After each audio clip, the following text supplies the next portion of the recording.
how was it getting to see amazing and iconic celebrities such as Dua Lipa and Jennifer Aniston wearing the pieces? It's very, very hard to establish, let's say, those boundaries.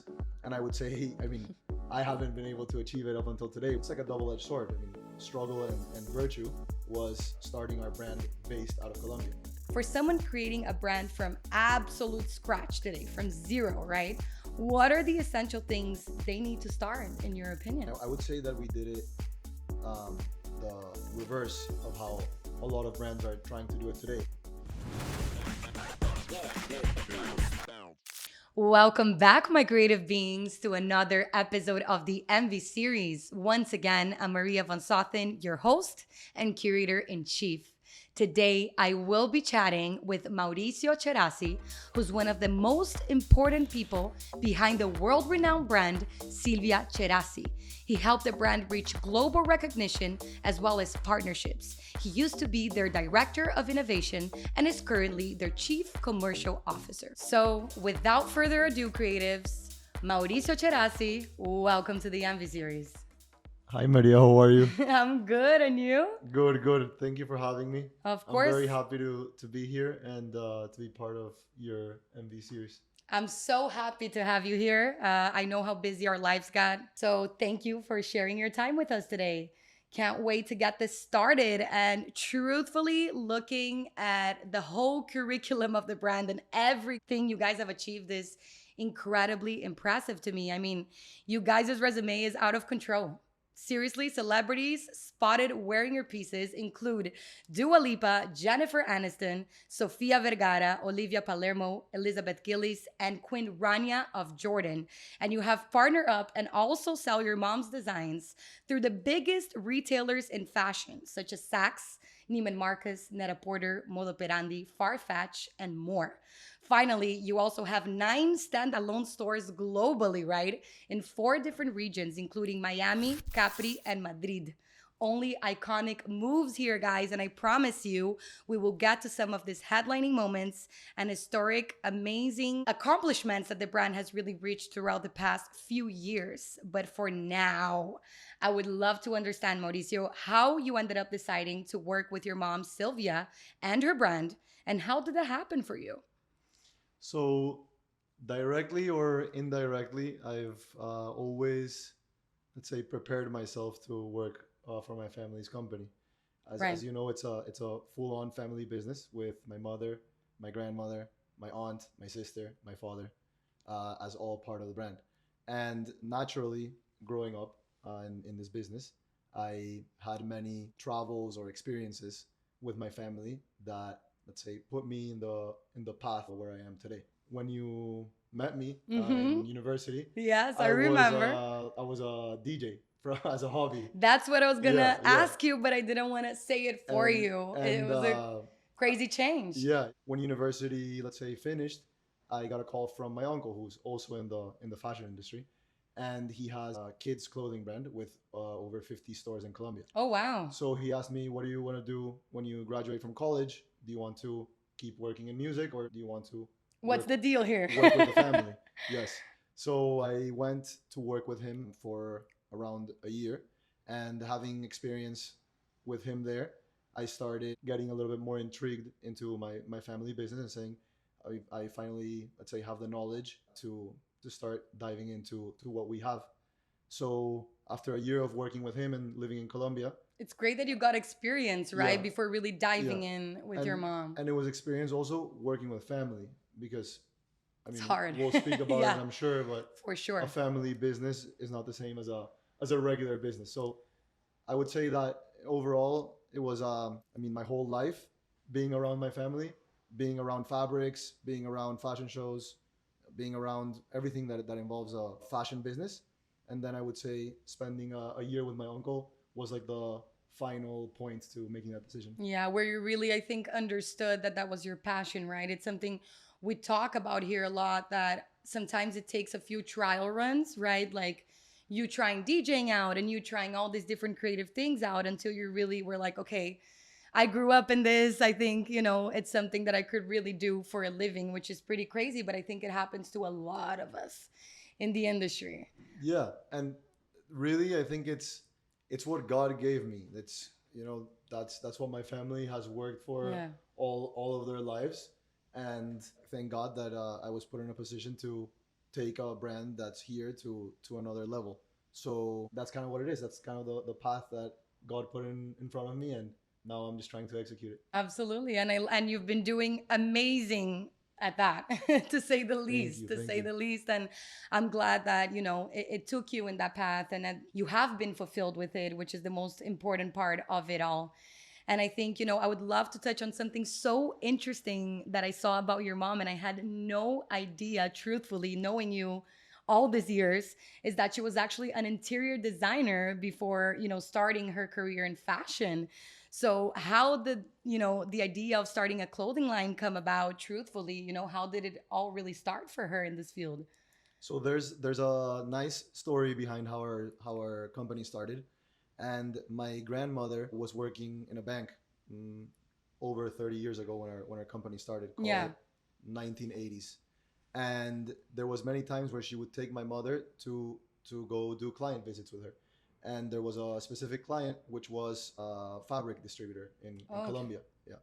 So when they were there at the office, there was a bag of unused fabrics in his table, and my mother was there in the meeting playing with the fabrics, and she asked, "What do you do with all of these unused fabrics?"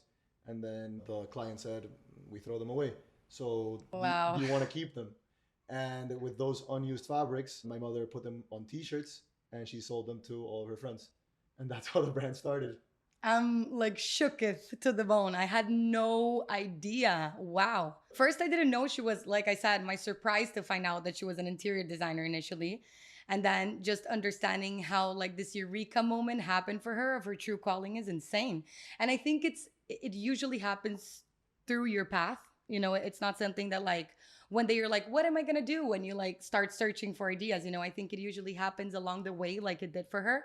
And I think it's important that people understand that. I mean, just to clarify, it's a nice anecdote, of course, but I think that she's always been a very creative person. For sure. Interior design, table setting, everything that she does is very creative and very perfectionist. And I think that she's always, had it in her to become a fashion designer or I agree. something around design and arts. And I think it all kind of clicked together when she had this moment where when people were interested in buying pieces that she created. Absolutely. No, and it's incredible to really learn this story today here with you. It's truly magical how it happened Yes, for her. And like any business, any product, any brand that you start, anything that you do, there's obviously struggles, right, along the way. So I think my question to you here is, when she initially started, after that idea, were there any struggles for Silvia Tcherassi in the beginning of her brand? of course. I think, I mean, a company and a history is full of up and downs and of struggles. But I would say initially, Colombia in its time in 19, we started the business officially in 1989, and at the time, I think Colombia was going through a heavy political climate, and maybe it wasn't seen as the most positive place out to the, let's say, international world. Absolutely, yeah. There also wasn't, aside from Carolina Herrera and Oscar de la Renta, who started their businesses in New York, I don't think that at the time, there was any other brands that had their business based out of a Latin There American country. absolutely was not. So I think that the biggest struggle was, it's like a double edged sword. I mean, struggle and virtue was starting our brand based out of Colombia, because it's not the same when you're in New York, where you have maybe partners like photographers, models, fabric companies right in the same district, in the same street. Here you had, 1989, what people were faxing you, calling you. Literally, So, literally. so I would say that starting the brand in Colombia was definitely a challenge, but it's also, if you take advantage of it and play it as a virtue, it's also a great thing because it ties back deeply to our DNA, and it also helps us tell a story, I would say. And I think it just comes to show, like, truthfully, Sylvia's real talent and like the impact she has had in this world. Because I actually, until you said it in this moment, never really realized that everything started like from Colombia itself. Obviously, you guys are Colombian. I always knew that. But now that you're saying this, I just realized like how amazing you guys did, considering you were not actually based in New York. And that's insane to me because I actually had not realized this until this moment right now that you told me. That's crazy. And it says so much about her work ethic, her talent, and really, how much people love this brand today. And now, do you remember the moment Silvia Tcherassi as a brand started to get recognition, and how did that happen for you guys? I'm sure you were a little younger, but if Yes. there's any recollection of that, how was that like? And do you remember that moment? Yes, I have some memories as a kid, and I think again with a 30-plus-year-old company, there's many moments, and I think that one of my mother's and the company's biggest virtue is she's always reinventing herself and finding new stepping stones to grow the brand. It's not just like a one moment that defines it all. But if I would have to say a moment, would be being the first Latin American designer to be invited by the official, let's say, organizations of Milan and Paris to have a runway. This was in 2001 and in 2002.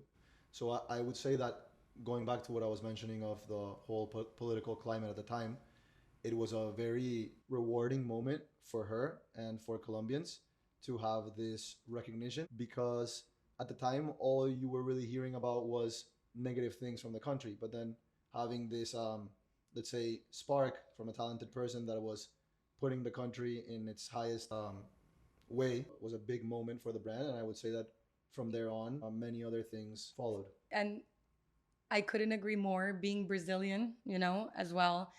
There's so many hardships, within all the political troubles that I think us as Latin Americans go through, right? And it's really, really incredible that like people like your mom can really, bring a different light to a whole country, truthfully, through her art, because there are many moments that mark, difficult moments that mark our countries. And there's so many troubles happening in Brazil as well that, in our case, having someone, let's say like Anita, like an artist really bringing joy is so beautiful to watch. And it gives us so much hope and a lot of happiness to see this good news coming out of the country. And I'm sure that's exactly how you guys felt.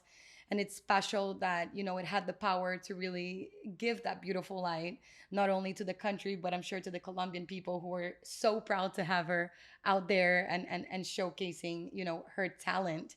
And, there's a lot of people today, I'm sure, that are creatives as well, fellow creatives that are wanting to start brands, right? And of their own one day, and probably want to look for some inspiration with our talk today here. So, for someone creating a brand from absolute scratch today, from zero, right? What are the essential things they need to start, in your opinion?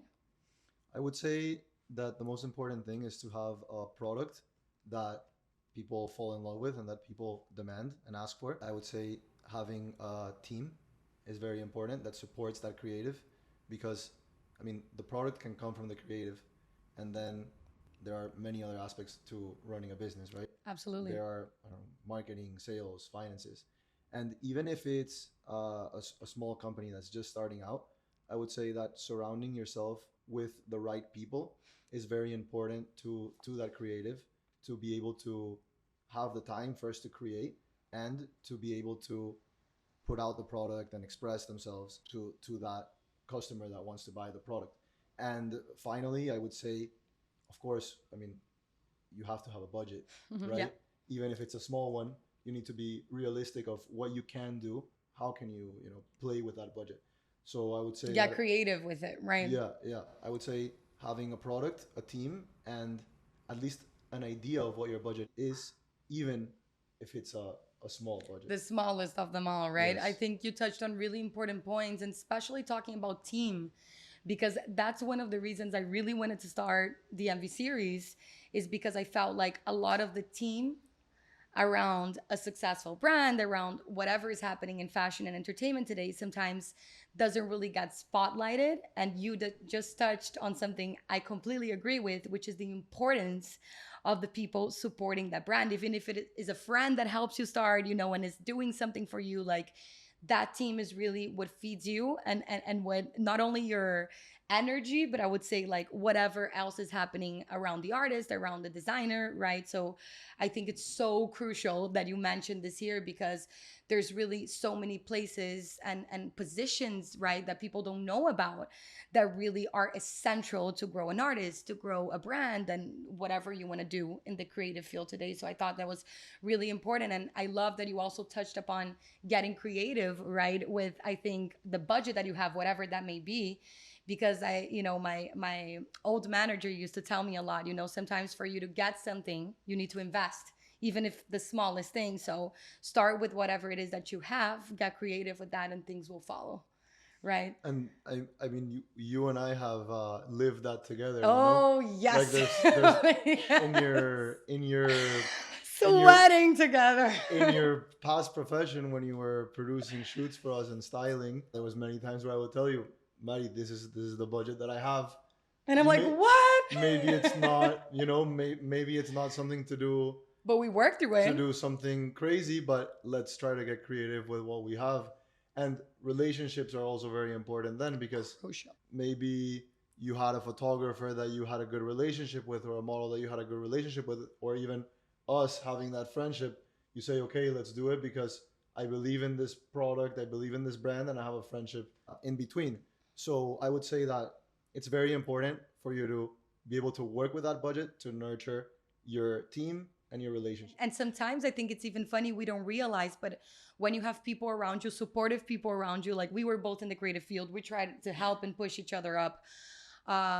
Truthfully, sometimes you think everything is about money, but sometimes someone is willing to support you for something smaller, or just for a favor once, because you're giving each other credit, or like that work maybe that I was doing for you at the time would help my career, and it did, right? Really push it up and people to see my work. So sometimes it's worth to collaborate with other people and do that networking, right? So you can help each other out. So that's a possibility too, like Mauricio just said, sometimes you guys know a photographer friend that also wants to grow in the industry. So maybe you can join forces like we did many, many moons ago, to get your result, or to get your foot in the door, right? So I love that you shared the And story. it never hurts to ask. The worst that you can get is a no, and then we move on to And I to remember you told me somebody something else. that I will never forget. I hope I say this right in English, which is sometimes it's better to apologize than ask for, Yeah, yeah, right, yeah. than ask for permission, in terms of like, Better let's just go and ask. And if it doesn't, well, I'm sorry. It's better to say sorry than to ask for permission. I Yeah, never forgot when you told yeah, me yeah, that. So I know we planned a few things together back in the day creatively, and I will never forget that you said that. And it's something I truly, guys, took to heart. I remember it till this day. I mean, how many years have yes, passed, and yes. it stuck with me. So it was a really, really good advice. And hopefully you guys like it too. And I think that the next subject I want to touch on, it's the world gets really hard, and even mentally for us a lot as creatives, and like when we're Mm. building something from scratch. So, what would you say is your main tip for someone who is struggling to keep going with their new brand? How do they stay positive? How can they keep going? Any tips? Yeah, I would say consistency and discipline are the most important ones. If you truly believe in your product, I think that if you stay consistent to what you are pushing, you will succeed. Because I see, let's say, a lot of new brands, and this comes to any industry. I even see it in the music industry a lot, Absolutely. not just in fashion or Mm-hmm. anything in the hospitality industry. That maybe they come out with a concept, a product, and then maybe 2 months after, 3 months after, whatever time after, they're not seeing the immediate results that they expect. And I think that it's more the end result, or the result that you want to see is, let's say, an equation of all the consistency and hard work that you put behind something. And people, a lot of times, they want to see results immediately. So when Especially they in today's world, yeah, right? so when they don't see those results immediately, maybe they want to change, or alter something. And I'm all for u-turning, but at the end you have to stay consistent and true to what you are bringing to the table, what your brand DNA is, what you have to offer. So I would say sticking to what you believe in, being consistent in what you are pushing, and maintaining that discipline of doing it daily, or thinking about that daily. Or I don't know, if you're, let's say, an influencer, publishing daily, or if you're a designer, designing things daily. I would say that consistency and discipline are the number one tip that I would recommend, even if you're not seeing immediate results. It's not built from one day to another. That is truly an incredible tip. You know, I think that we've all been there at some point trying to build something. Even with this channel, you know, there's days that you question yourself in so many decisions. There's days you're like, should it be this route? Should it be that route? But I couldn't agree more that results will come in due time when you stay consistent. And I think that's the most important tip in the world, even in the hard days. It's believing in your vision and not giving up, you know, for what anybody else thinks or says about it. So I think that is a crucial tip for anybody that's really having hard days. It's understanding that consistency is really what gets you there, no matter how hard the road is, and no matter if you're not getting traction right away, it will come at some point, right? I think for all of us, it will. It has for you and me, and for me in different lives and different stages. But I think that by far, even when it gets hard, not giving up is what truly, truly helps you get there at some point at the end of the day. So I love that you put that forward. And what would you say now are the key factors, right, in today's world for a young brand to be able to position themselves in this market and achieve a steady growth of clients and sales, of course, right? Because everybody's looking to monetize at some point. Yes.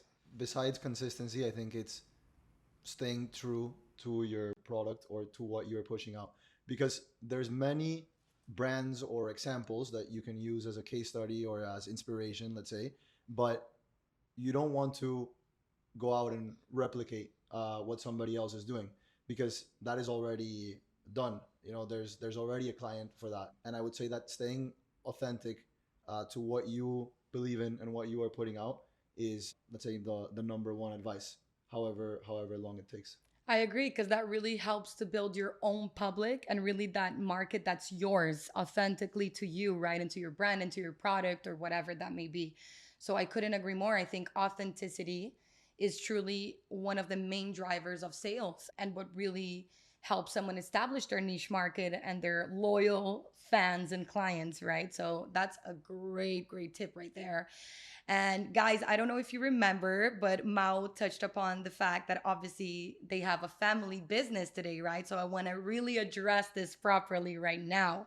You guys are obviously a family owned business, which is very different from a corporate one, right? What would you say are the main pros and cons of that, or really the main differences between running a family business and a corporate? First, just to give a little bit of history, a family business is not very different in the fashion world, because a lot of the biggest or most recognized fashion brands started as family businesses. That's right. That's We true. can It's true. we can just name a few from Gucci To to Ferragamo. Ferragamo to one of my favorites, Marni, are all family business. You see it a lot in Italian brands, and I would say that the pros and cons of being in a family business are, the pro is definitely the team that you have around you, which is family, is core, and is DNA. Everybody is working towards the same goal, and the people that are working with you are also like your family. They feel like they're part of the family, so they're working towards your same goal. When we have any achievement of whatever size, I think that everybody in our company feels almost the way that I do, because of the values that we've established in our family business. So that is the pro.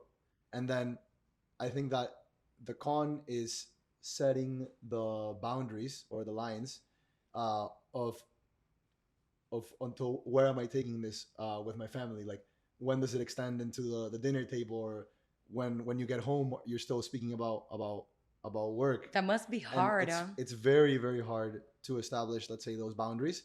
And I would say, I mean, I haven't been able to achieve it up until today. We're in my family, we're always speaking about our business. But I mean, for us, it's a beautiful thing. We live and we breathe this business.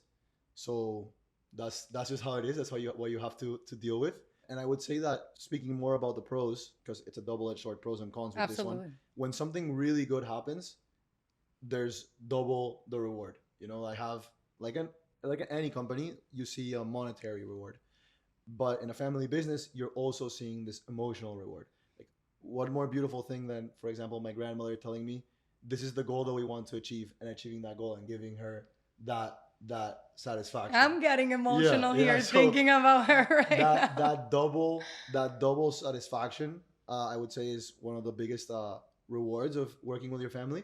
And of course, on the other side, when maybe I made a bad decision, I'll also get my grandmother to They will kill to you over dinner for it. give me a to give me a comment or whatever she wants to tell me over dinner.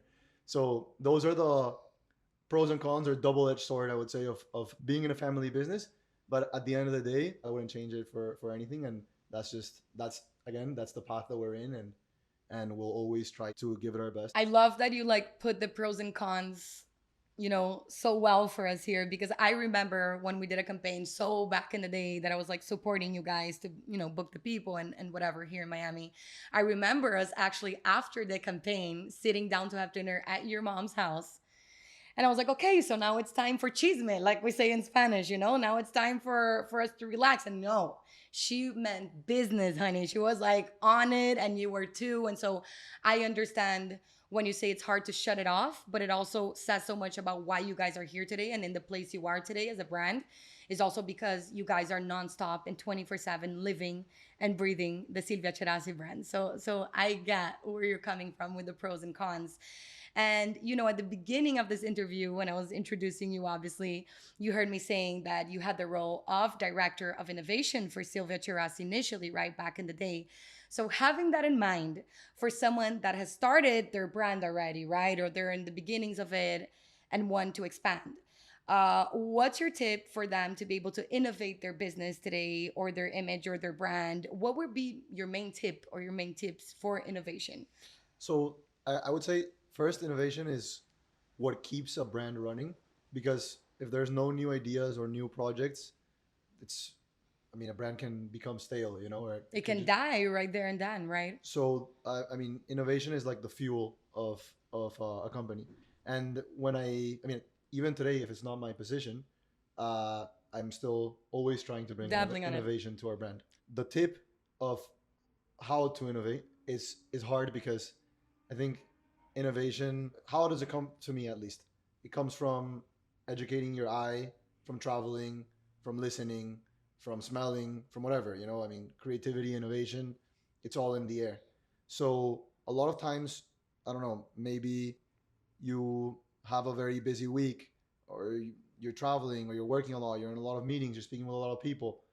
And then when you finally get back home and you have a moment to maybe relax and, you know, have time for yourself, maybe that's when innovation comes along.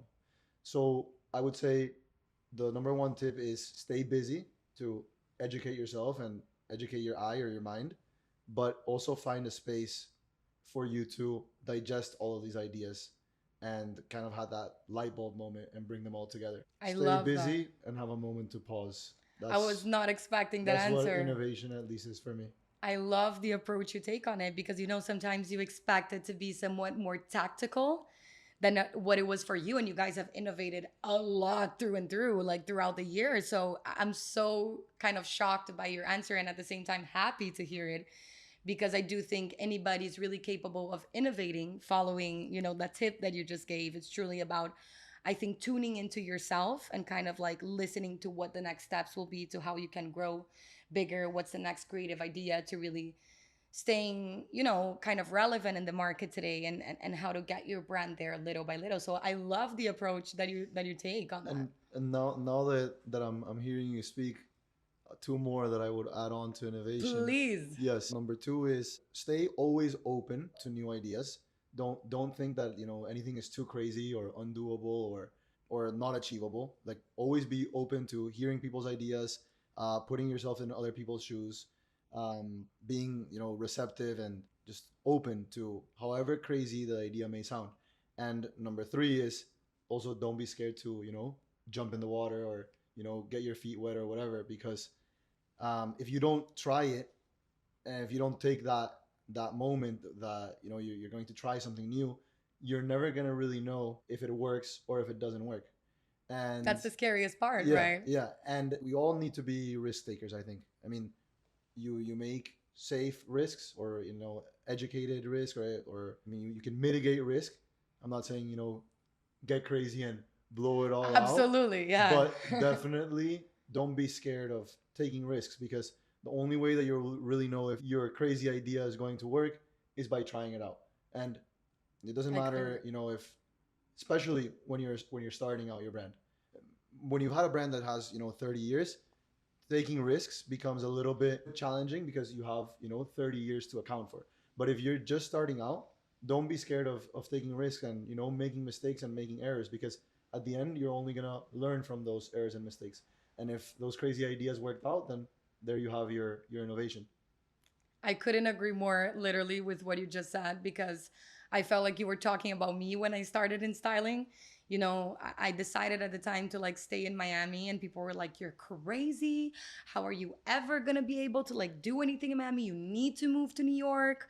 And then it was funny because I was like seeing all this industry of like Latin artists, of like reggaeton, and understanding like how they would approach styling and their wardrobe. And I'm like, I think you guys are crazy that you're still not seeing this opportunity that I have right here. And so at the beginning, it was very difficult for me because when I took the risk, I had a lot of judgment on top of me.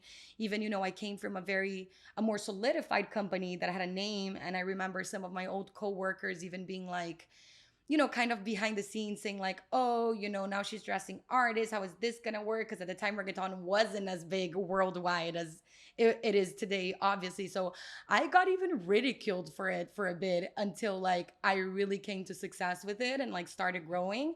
And then of course, everybody was like, oh, amazing, fabulous. I'm like, oh, now you think it's fabulous. So I think it's important, like you said, to take the risk, even if people think you're crazy or you're getting judged by it. Like whatever innovation you want to take, even if you haven't started the business or you have, it's so important to like take the plunge. And sometimes it works, sometimes it doesn't, and that's fine too.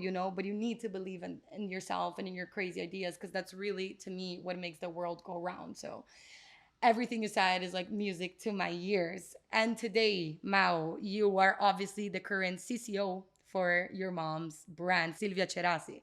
What does that entail exactly within the brand? Well, what does that look like? What are your, let's say, main top responsibilities?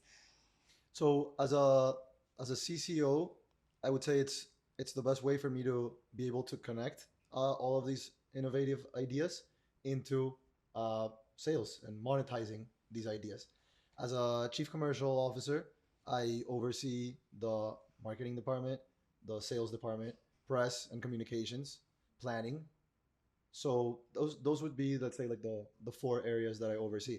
And I mean, I get to see almost, let's say, all of the pie, from the moment that the collections are being created, which I mean, it's not just designing a collection; it's there's a lot behind it as well. It's We'll get to that. Let's yeah. not spill the tea yet. So from a collection being created to how that collection is going to be presented in photos or in a video or in an event, to how are we going to sell that collection, to how are we going to market that collection, to how are we going to distribute that collection, all the way until its end moment, which is hopefully selling out that collection. So yeah, I would say that as a chief commercial officer, I get to monetize things and see how I can make them profitable, and how I can make them sell out. Absolutely. So it's like almost you started in a specific area and now you really got to look at everything with a bird eye view and kind of touch on different areas, which is almost like a reward too for your hard work, because I know you also had to climb up yourself, even though it was your mom's company. I know she's a tough cookie and she's a perfectionist and she likes Yes. everything to be perfect. And that's why she is where she is today.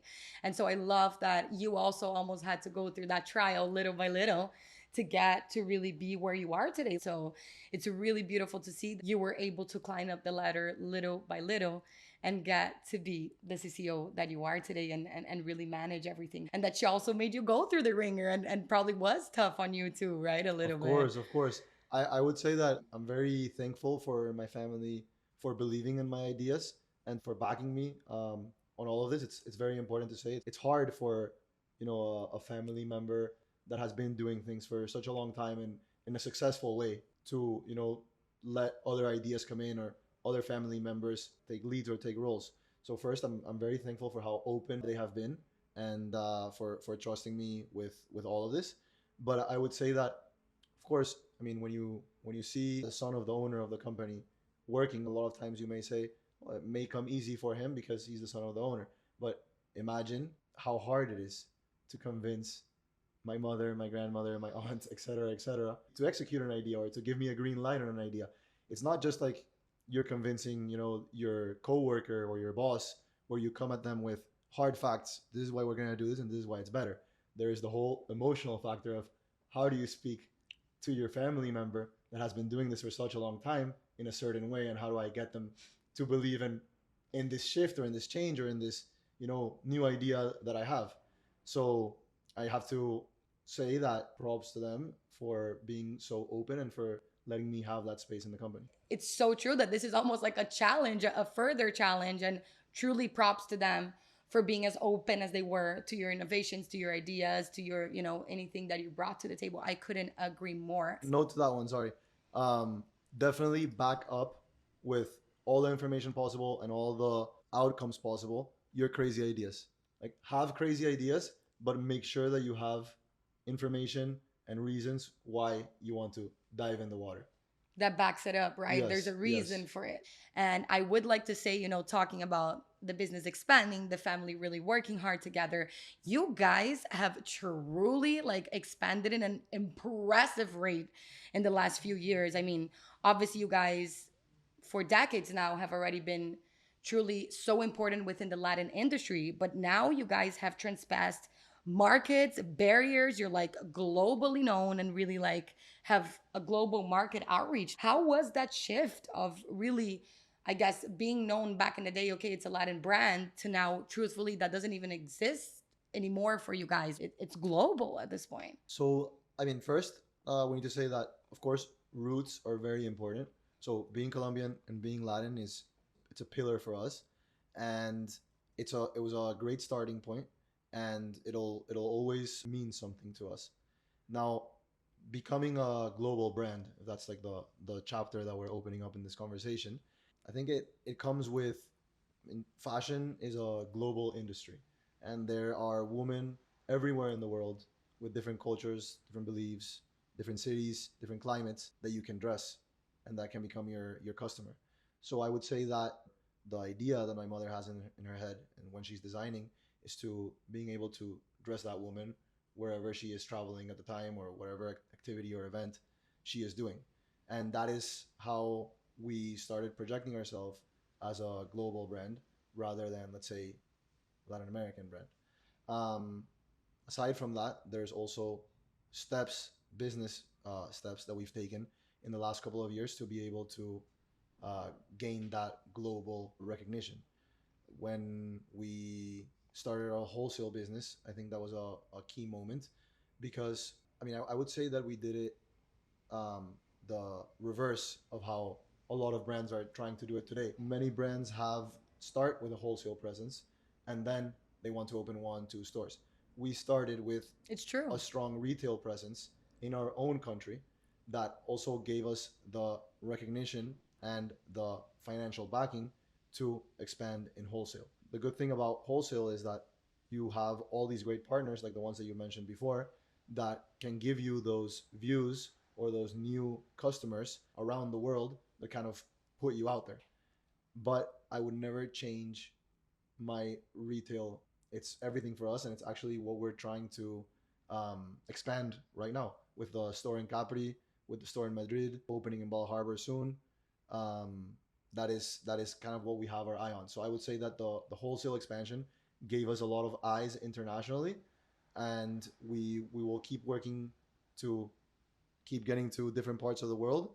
But the brick and mortar business, our retail business, is definitely our number one focus. I get that, it's so important for you guys to really keep the heart and soul of that going, regardless of the global reach you guys have and will for sure continue to have moving forward.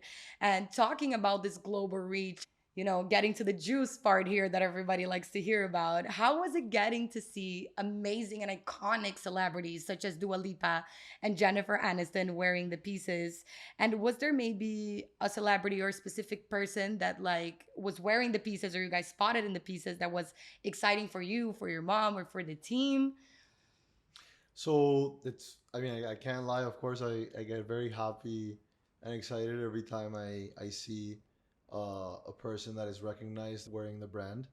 I would say that, I mean, some of my favorite ones are Queen Rania of Jordan, I because died when I saw I her. think she's a style icon, and I also really liked Amal Clooney, George Clooney's wife, wearing our pieces, because she's a lawyer, and the way that she styled the pieces in her, let's say, everyday work clothes. Sometimes a lot of people say, okay, Silvia Tcherassi, maybe it's more of a event brand, or for dresses, but then seeing her in a plaited skirt from our brand, I truly enjoy that, because it shows you the versatility Of the of products. the brand that we have.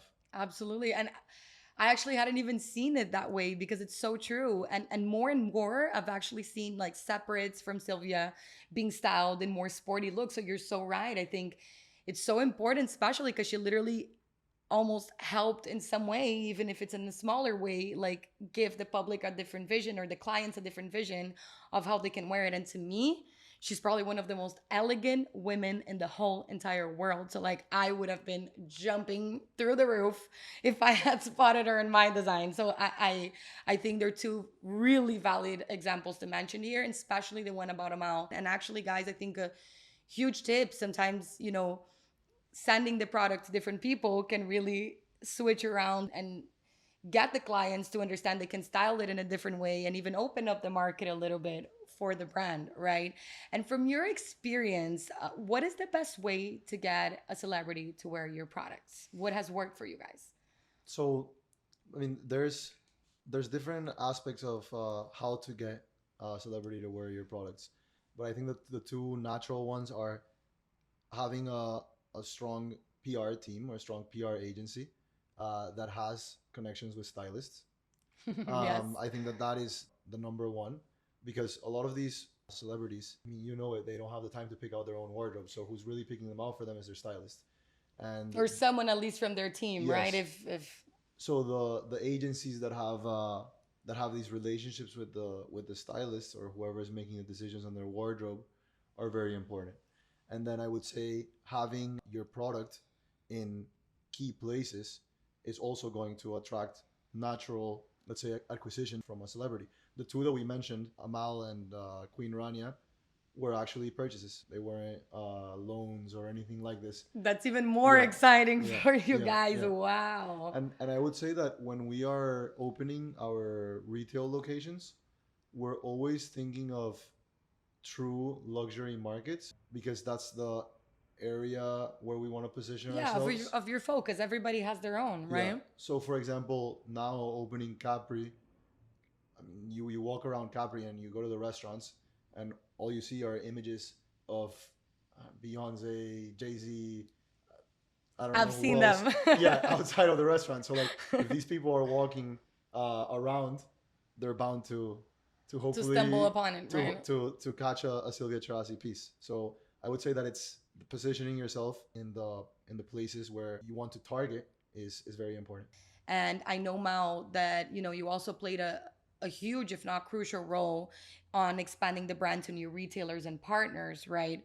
What is your main advice today for young brands or designers trying to achieve possibly those partnerships at some point?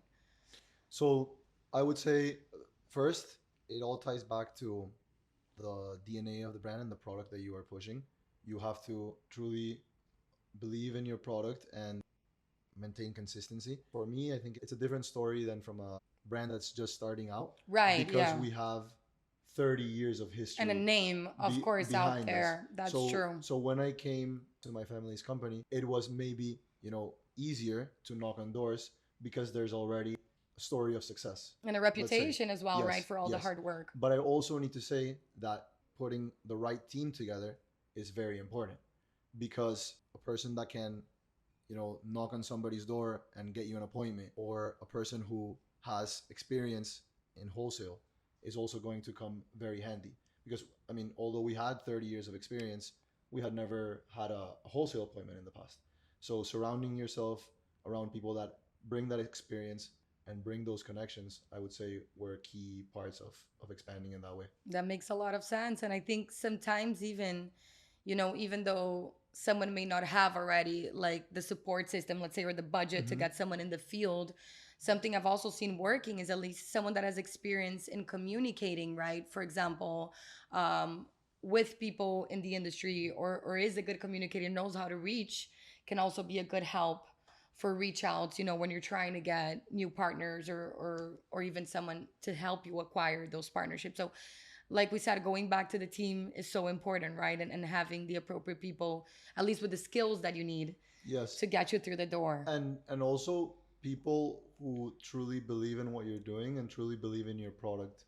Because maybe, and this comes to everything, like not just to sales, but even with the PR agency, these people need to love what they're selling or what they're communicating to be able to transmit that to who they're selling it to.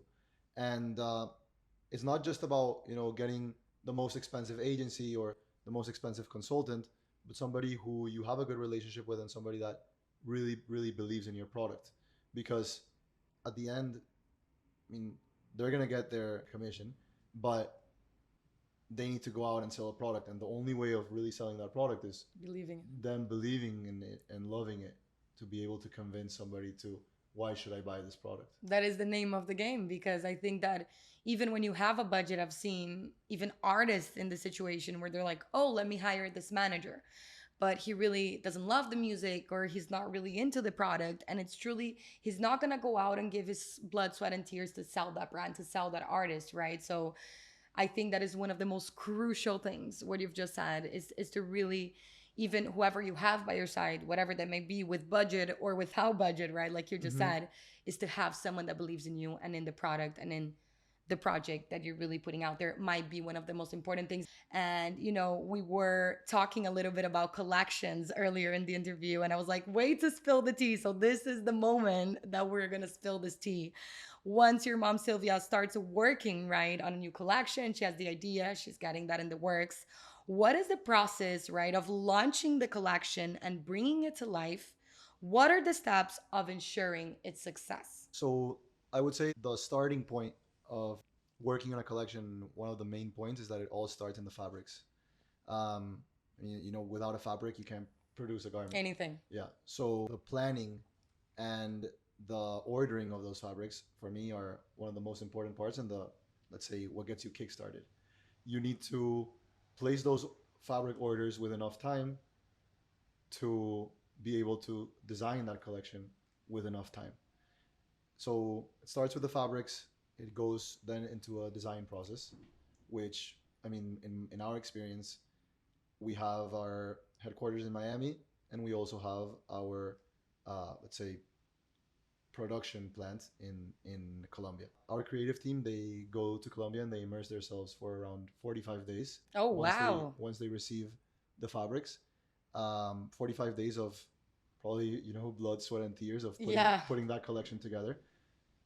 Because I would say also, people, when they see the final result, they see a beautiful image, or they see the model walking down the runway, or they see the celebrity wearing the clothes, but nobody really sees the blood, sweat, and tears that go behind putting a collection together. And everybody involved in it, the amount of people working behind it, right, to Yes, really yes, make it in time, to make it perfect. yes. So parallel to that, while the creative team is immersed in putting this beautiful collection together, there are other departments of the company also working in different things. So sales, for example, is working at the time on how are we going to achieve our sales goals? Are we going to grow X amount with this client? Or are we going to target this client that we're really interested in getting? Marketing and communications are also working parallel on this, on how are we going to exhibit this collection? How are we going to showcase it to the world? How are we going to do the photo shoot? How are we going to do the video? How are we going to do the event of this collection? The PR team is parallelly also working on this, on what publications are we going to target when we launch this collection? Who are we going to invite to the event? What celebrity do we want wearing these pieces. Right, or in the front row seat of later on for something, right? Exactly, exactly. And I would say that it all comes together the day of the photo shoot, where you finally see your collections on models that we think fit the identity of the brand, with a photographer that can express the vision of my mother, of the creative director. And yeah, seeing the pieces live getting shot, I think that's where it all comes together, where you have a beautiful image or a beautiful video of this, let's say, like, final product.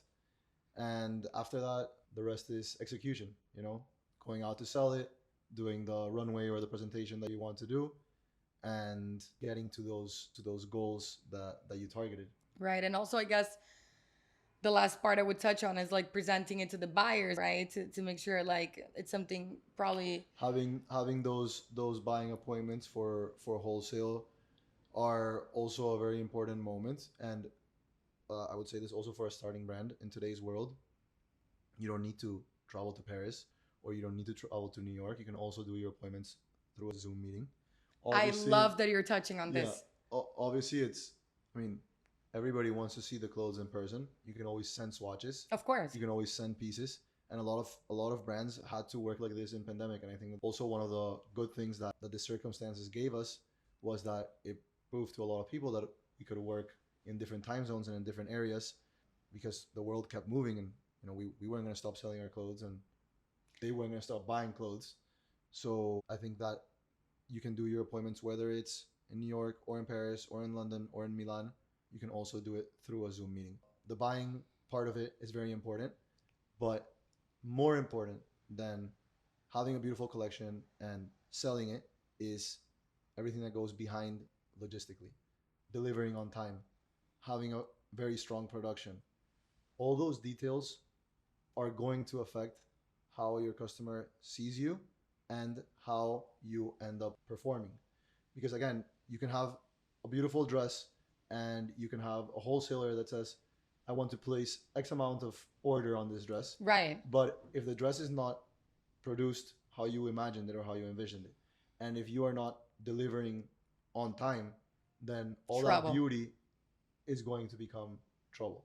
And I would say that before putting out any beautiful idea that you have, plan it first and think of how you're going to execute and deliver that beautiful idea that you have. I love that you said how important, the delivery is. That was so important to touch on because sometimes there's so many steps. Getting to Yeah, where you yeah, guys yeah. are today is mind blowing, to say the least, for anybody really listening to this and understanding the complexities that you guys have to go through to even be able to sell properly your product. So I think sometimes, just having the vision is so important, but then also understanding this whole back house situation, the whole BTS as we call it, is even more important because, like you said, you can be a brilliant designer, but if your logistics are not, really functioning, or if, the deliverables are not there, like, how are you really gonna even, get the reputation, for example, as Sylvia did, if she hadn't delivered on time and if her products weren't the quality that the buyer saw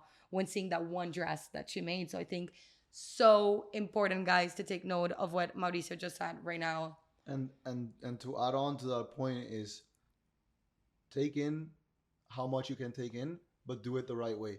So, I mean, for us, we've always had this mentality that growth is very important, but at the size that you can deliver that growth. So it's okay to grow slow and steady for a long period of time, rather than maybe growing in a very quick way, then maybe you can't back up that growth. Right. And taking everything in and then, risking almost like looking bad with the client or Your with the buyer. image, your sales, everything. So I would say that one advice from experience is grow, but grow slow and steady, and grow at the pace that you can grow. That's amazing. And Mao, I love to touch on lessons here in the show because I think really it's something anybody in any walk of life can relate to. We all have them, at different stages. For you specifically, what is the biggest lesson you've learned about building and expanding a brand, per se, which you wish someone had told you about maybe earlier in life? So I would say the biggest lesson ties back to the team that you build around you.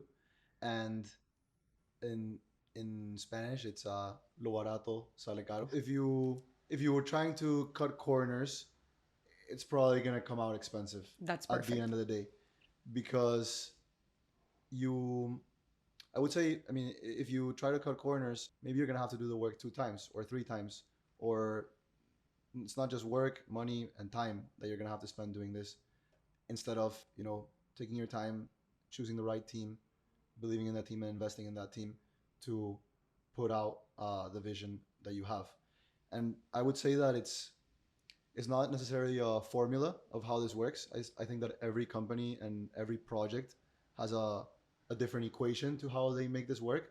But just make sure that you do your research and that you put time, effort, and whatever budget you have to go back and truly make the right decision of who you are going to surround yourself with.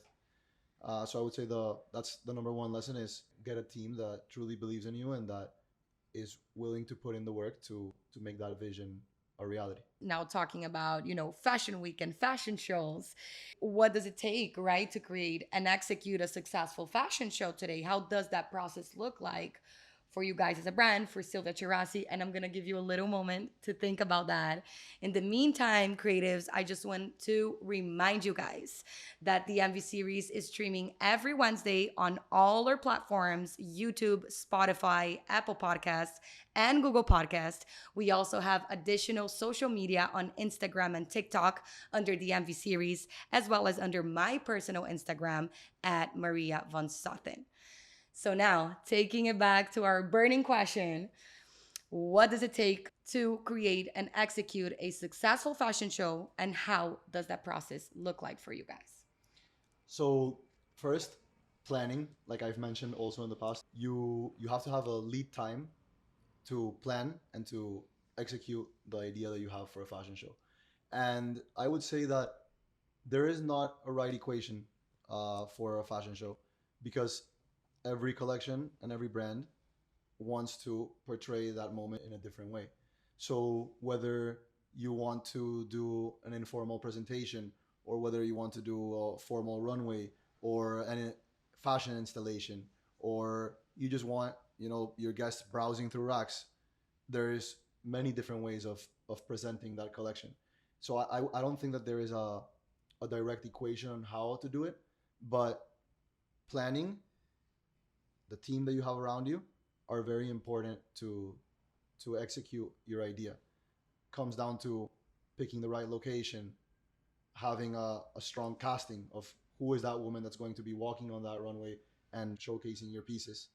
Um, the music is very important.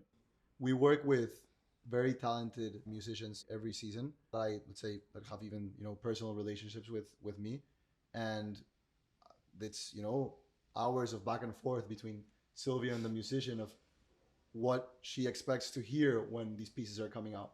If the collection is inspired in, for example, in our case, the next collection that we're presenting is inspired in Italian craftsmanship. So how do you put that into a soundtrack of a runway? It's You difficult know, as hell. yeah. Literally. The light, how are you going to light this runway is very important. So I would say that having clear direction of what you want to do, the planning, having enough lead time and organization to plan. Right, because it takes a long time, right? Yeah, to plan this, that's also very important.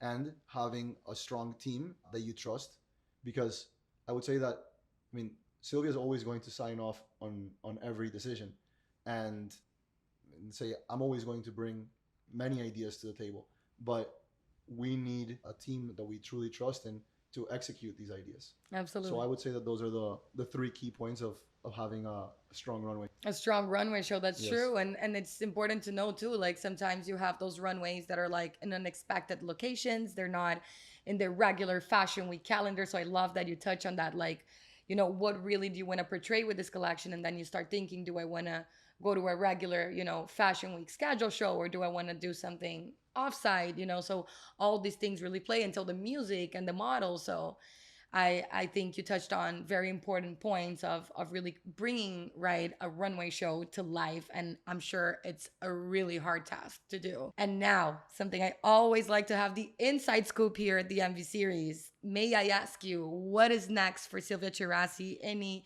future plans or future goals and dreams, even, that you guys might have Of in the near course, future? of course. So I will give you kind of our schedule. So Love that. We love that. we will go in July to Capri to have the, let's say, official store launch, Oh, or the, let's say, like, nice. party That's gonna be for that. incredible. Yes, yes. And then those are our summer plans. Then looking in the future, there is the retail expansion that, I mean, we haven't had too much time to talk about, but we have a couple of stores lined up. Um, and I will definitely keep you updated when those news I can be love shared. that. Stay tuned, Yes. creatives. There's a lot coming from the brand and from Mauricio and from Sylvia, and I'm sure it's nothing short from incredible. And finally, we love to give the MVS ops, as we call it, the MVS opportunities for our creatives back home that are interested to really work in a brand, understand a brand, or even be a part of the team. Is there anywhere or any email you can provide us with that we'll put here on the screen for everybody to see, and make sure to provide it in all our platforms that our creative beings can apply to be interns or, for a proper position in the Silvia Tcherassi team? Of course, this one is easy. jobs@silviacherassi.com. And if you want to reach out to me directly, mauricio@silviacherassi.com. Oh my God, we got the direct contact here from the CCO, guys. This is truly the inside scoop here. So please take your notes if you're interested in joining the amazing Silvia Tcherassi team. So Mau, I cannot seriously, from the bottom of my heart, thank you enough for agreeing to do this crazy thing with me, like right off the bat. I think you were probably one of the fastest answers I've gotten in a while. I appreciate you really being here with me today. I think that I've known you, for so many years now. And not only do I love and admire the human being that you are, the incredible person and friend that you are, but truthfully, the professional that you've become throughout the years. I admire truly the journey that you've taken and everything you've been able to accomplish for the brand and for yourself. And I have no doubts that you will have so many more incredible accomplishments to come in your near future. Creatives, I hope you enjoyed this chat Mauricio and I had today, that you were able, to get a little glimpse of the behind the scenes of, really building a worldwide brand here. And, I cannot wait to share so many more incredible stories with you guys in the near future, and see you guys next week right here at the MV series. Thank you, Mal. Thank you, Maria, for having me, and to many more MV series podcasts. Amen.